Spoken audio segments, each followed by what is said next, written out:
Hi everyone, I'm Patricia. I'm Katina, and welcome to our Worker Being YouTube channel. We're so excited to be back, and we're talking about breaks today and why breaks are super important.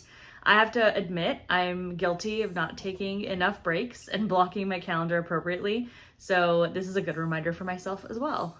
Yeah, I think it's really difficult, especially in a world where we're spending so much time on Zoom and working remotely, that it feels like you should be able to just go from one meeting to another because, you're just switching links, right? But actually, your mind needs a break and your body needs a break in order to be able to recover and be able to enter your next meeting feeling fresh.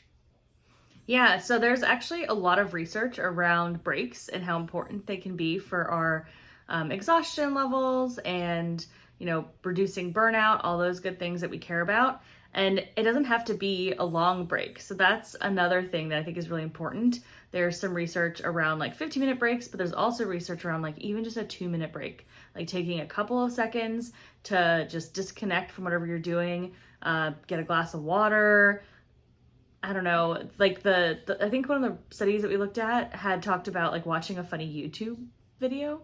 Ours isn't so funny, so maybe ours doesn't count, but but maybe like watching some cute cats or whatever on YouTube can just kind of like disconnect your brain from what you're doing and give you a little bit of a mini refresh. So it doesn't have to be a huge break, but just making sure you have time to take a couple of minutes here and there to just remove yourself from work and refresh and reset.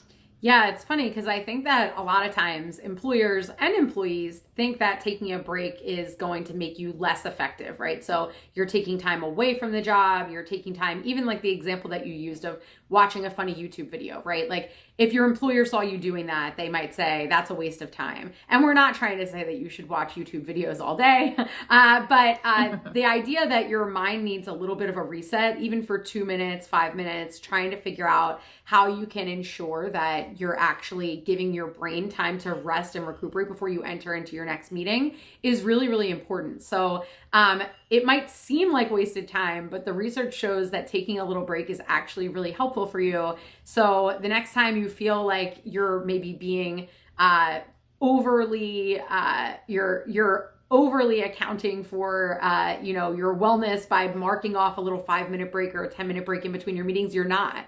That's actually really helpful, and it will make you more effective down the line. So that's actually a crucial thing for you to do. Yeah, and I think, the little breaks are really great and fun and helpful, but making sure you block off bigger breaks too so that you can have a little bit more time. So whether that's, one in the morning, one in the afternoon, trying to take lunch actually away from your computer. And another thing I'm super guilty of is eating between meetings while like responding to emails or even eating on meetings, which is a nice excuse to turn off the camera. We talked about Zoom fatigue before, but it's also not good practice. So I will admit that I fail at the break piece, and I'm really trying to get better. I'm trying to block more breaks throughout my day and not actually let people book over them, because that's another issue, which I'll get into that at some point. But having those breaks and actually keeping those breaks is really, really crucial. So make sure you have time for a few minutes between meetings, especially ones that are really taxing. So maybe when you're presenting or it's like a big brainstorming session where you have a lot of ideas that you have to talk through and work through with people, those ones are going to be the ones that really need the breaks afterwards, right? So making sure you're able to take that time between those big ones that can be a little bit longer to give yourself that time to reset. And then the little ones can be kind of between those simpler meetings, or even if you're not in meetings, maybe if you're working on tasks all day, you've got like a 5-hour block where you're working, take some time and, get up, walk around, even when you're doing your work as well. So it's not just about meetings. I know we've been talking a lot about meetings, but it's about just throughout your day, taking that break, giving yourself some time to rejuvenate, reset, and then that will lead to you not being as exhausted at the end of the day. So you feel more refreshed. It's easier for you to disconnect later and then come back the next day feeling better. So it kind of has a ripple effect beyond just that moment where you feel better because you're taking a break.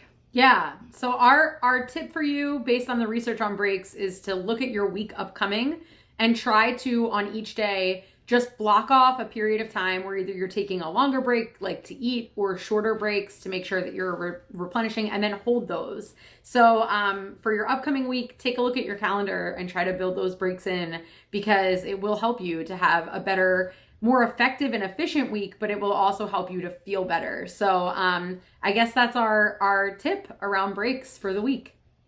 Yeah, good luck out there. Evaluate what works for you and then make it a habit moving forward.